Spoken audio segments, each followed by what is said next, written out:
പ്രധാനപ്പെട്ട വാർത്ത കൂടി വരികയാണ്. കളമശ്ശേരി HMTക്ക് സമീപത്ത് നിന്ന് കണ്ടെത്തിയ മൃതദേഹം സൂരജ് ലാമയുടേതെന്ന് സ്ഥിരീകരിക്കുന്നു.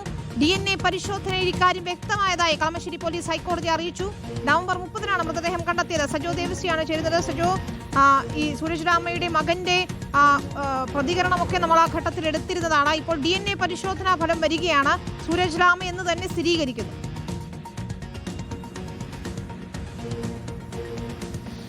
വിനീത, ഇപ്പോൾ പോലീസിന്റെ DNA പരിശോധനാ ഫലം വന്നതോടുകൂടി ഇക്കാര്യത്തിൽ ഒരു വ്യക്തത വന്നിരിക്കുന്നു, അല്ലെങ്കിൽ ഒരു അവ്യക്തത നീങ്ങുന്നു. അത് പക്ഷേ സങ്കടകരമാണ്. എന്നാൽ പോലും സൂരജ് ലാമയ്ക്ക് എന്തു പറ്റി, എവിടെ പോയി എന്നുള്ളൊരു ചോദ്യമുണ്ടായിരുന്നു. അത് കേന്ദ്രീകരിച്ച മകൻ സാൻഡൽ ലാമയുടെയും അന്വേഷണം വലിയ തോതിലുള്ള ചർച്ചകളിലേക്ക് വഴി തുറന്നതാണ്.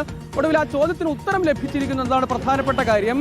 സൂരജ് ലാമ കുവൈറ്റിൽ നിന്ന് നാടുകടത്തപ്പെട്ട ആളാണ്. വിസ കാലാവധി കഴിഞ്ഞ് അവിടെ ബിസിനസ് നടത്തിയിരുന്ന ആളാണ്. പക്ഷെ അദ്ദേഹത്തിന് ആരോഗ്യ പ്രശ്നങ്ങൾ, ഓർമ്മക്കുറവ് ഉണ്ടാകുന്നു. പിന്നീട് നാട്ടിലേക്ക് അയക്കുന്നു. ബംഗളൂരുവിലേക്കാണ്, അതായത് കൊൽക്കത്തയിൽ വേരുകളുള്ള സൂരജ് ലാമ ബംഗളൂരുവിലായിരുന്നു താമസിച്ചിരുന്നത്. അവിടെയായിരുന്നു അദ്ദേഹം കുടുംബമൊക്കെ ഉണ്ടായിരുന്നത്. പക്ഷെ അങ്ങോട്ടേക്ക് അയക്കുന്നതിന് പകരം കൊച്ചിയിലാണ് അദ്ദേഹം വിമാനം ഇറങ്ങിയത്.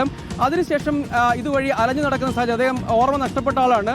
പിന്നീട് പോലീസ് അയാളെ ഏറ്റെടുക്കുന്നു. തുടർന്ന് പോലീസ് കളമശ്ശേരി മെഡിക്കൽ കോളേജിലേക്ക് കൊണ്ടുപോയി അവിടെ അഡ്മിറ്റ് ചെയ്തു തുടങ്ങിയ കളമശ്ശേരിയിലേക്ക് അയച്ചു എന്നതൊക്കെയായിരുന്നു പിന്നീട് അന്ന് ആരോപണത്തിലൊക്കെയായി വന്നത്. പിന്നീട് അതിന്റെ വിവരങ്ങളൊക്കെ കണ്ടെത്തി. അങ്ങനെ HMT ഭാഗത്തേക്ക് അദ്ദേഹം എത്തി, അതായത് കളമശ്ശേരി മെഡിക്കൽ കോളേജിലേക്കും സൂരജ് ലാമ എത്തിയിരിക്കാം. അലഞ്ഞിരിഞ്ഞ ആളെ പോലീസ് കസ്റ്റഡിയിലെടുത്ത് മെഡിക്കൽ കോളേജിലേക്ക് അയച്ചു എന്നതായിരുന്നു പുറത്തു വന്ന വിവരം. പിന്നീട് എവിടെ പോയി എന്നൊരു വിവരവുമില്ല. പിന്നീട് നാളുകൾക്ക് ശേഷമാണ് HMTക്ക് സമീപം മൃതദേഹ അവശിഷ്ടങ്ങൾ കണ്ടെത്തിയത്.